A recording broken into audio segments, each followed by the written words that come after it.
All right, are you a spray tan artist, or are you looking to become a spray tan artist, and have or have you not been educated behind sanitation as a spray tan technician? Because there are a few tips and tricks that I think we should all be aware of as spray tan technicians. So in today's video, I'm going to give you a list of what I think will keep you and your clients safe. Stay tuned. Hey guys, this is Gina with Impressive Glow Spray Tan and Teeth Whitening Training, where my ultimate mission is to help women, moms, single moms learn how to start a side hustle as either a spray tan or teeth whitening technician, and to build some financial independence in that process. So times are crazy, right? We're just getting out of all the craziness with COVID, and we are definitely on our game about making sure we are keeping ourselves and our clients as safe as possible. Are you starting to get laxed again, though, in all your sanitation protocols in your business? Well, today's video, I want to make sure you understand how to keep yourself and your clients as safe as possible, as germ-friendly as you can throughout your entire business. Maybe these are things that you already do. Maybe these are things that you were never taught.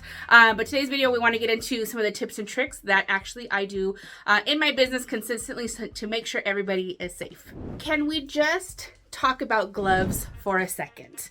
I don't know if you follow me on my Instagram or if you followed me on YouTube before, or even maybe my TikTok, but I am a big believer that having all this spray tan solution on your hands and kind of laughing about it and not using gloves during your process of your appointment, I don't think it's an attractive thing. I think it makes you look messy. I think it makes you look like you're not taking possibly the safest protocols that you can be using in your business. Now, even though maybe that's just because of the way you clean, sometimes I get solution on my hands from when I'm cleaning and stuff like that. But I think ultimately, at the end of the day, if all of your videos show that you have all this spray tan solution on your hands, if you're mocking it and, those types of things, to me, that just comes off as like I'm not taking the situation seriously, that I should be wearing gloves with clients and without clients. So I'm wanting to make sure that gloves are a huge deal anytime I am working with a client, whether you're not touching them or not. I mean, I think that just during it, maybe you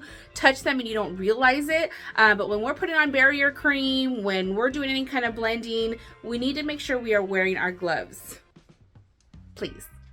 All right, now let's talk about the inside of your spray tan unit or inside your spray tan tent.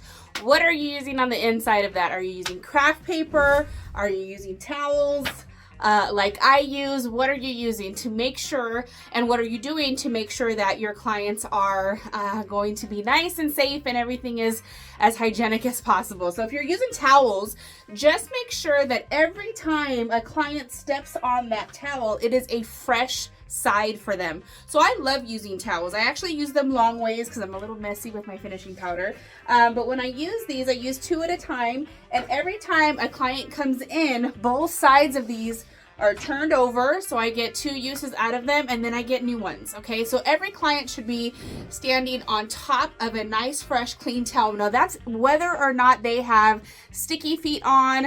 These should be changed every single time for your clients. Now, if you're using craft paper for your clients, that's totally fine.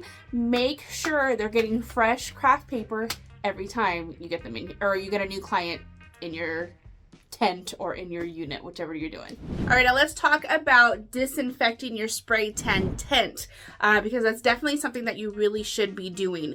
Now, I think after, a couple days of using that spray tan tent, I would think maybe after 4 or 5 different spray tans is when we really should be using your disinfecting purposes. Now, whatever disinfectant you want to use is totally up to you, but they're really super easy to clean. So after 4 or 5 spray tans, use whichever disinfectant you prefer. Jolie has a good one, but literally any type of disinfectant that you like.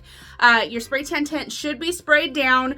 If you can rub and kind of scrub the inside part of that, especially on the tarp, bottom part of your spray tan tent should definitely be scrubbed and disinfected, all the plastic on the inside. And then it's simple enough to rinse, leave outside. Literally they dry within like 10 minutes. And then they're ready to go for the next use. One little extra tip that I do like to do is mid day, or when I have a couple clients back to back, when I can't completely disinfect the inside of that tent, I do like to take some of these just Clorox wipes or Lysol wipes, and I do like to clean the inside plastic part of my spray tan tent because I don't want it to start looking dingy. I don't want my clients to see old spray tan that's there from maybe a past appointment that I just had. So I do like to clean the inside part of that so it's just nice and clean. It takes that solution off of there right away. It doesn't just sit and get cakey, and then it looks really good for my clients and not worried about if I've been cleaning my spray tan tent. All right, I'm gonna get to my last tip, but really quick, in the comments, let me know what type of sanitation tips you may have that I haven't mentioned so far, so that way we can make sure everybody is thinking of things, giving each other tips and letting each other know what each of us are doing to make sure we keep ourselves and our clients safe. So put those in the comments and let me know what you're doing. All right, here is one of my last tips when it comes to your finishing powder and blending brushes and whatever it is that you're using to kind of collect that powder and to put it on your clients. I could probably do an entire YouTube video just about this, but I just wanted to include it as part of this video because it's so super important. So first of all, when you're using Impressive Glow blending and finishing powder brushes, these are Spray Tan Duo brushes. If you are interested, I will put the link in the bio for your blending and your finishing powder needs all in one brush. Absolutely amazing. But when you're using any of your brushes and whatever you're using to put your finishing powder in, right? So you always should have one main source of where you're mixing your finishing powder, but you should not be dipping your brush into one container. Finishing powder should be put into some kind of container, and each client gets their own cup and their own little brush for application and blending. When you're done with it for that client, all of these should go away until the end of your night and you wash them, and every client should get one of these brand new for them each time. I really hope you know that. So anyways, when we're using these, and we're only using these one time each, everything is originally going to be cleaned at the end of the night with some I use Dawn dish soap, very, very light, mild soap, very light. We're gonna brush all of the powder out of here. We're gonna brush everything out of here with nice hot water. I'm gonna brush or clean the inside of all of my brushes, but then what I'm gonna do after I rinse all of that soap out of there, you have to put these and let them soak in some barbicide, half water for about 10 minutes. We want to make sure, this is just like your barber brushes, like you have to be able to soak them to make sure that they are sanitary, they're disinfected, and they are nice and safe for your clients come tomorrow. So you're going to take your brushes that you've washed already, you're going to let them soak, half water, half barbicide, let them soak for about 10 minutes. Then we'll get them out of there. We'll rinse them all off, get as much water as you can out of them, and then they need to air dry, okay? Somewhere where there's some fresh air for them to dry, maybe some sun, hopefully, but let them get nice and dry and not smelly. But that's super important to make sure you are cleaning your blending brushes and your containers of where you're putting your finishing powder to apply that for each one of your clients.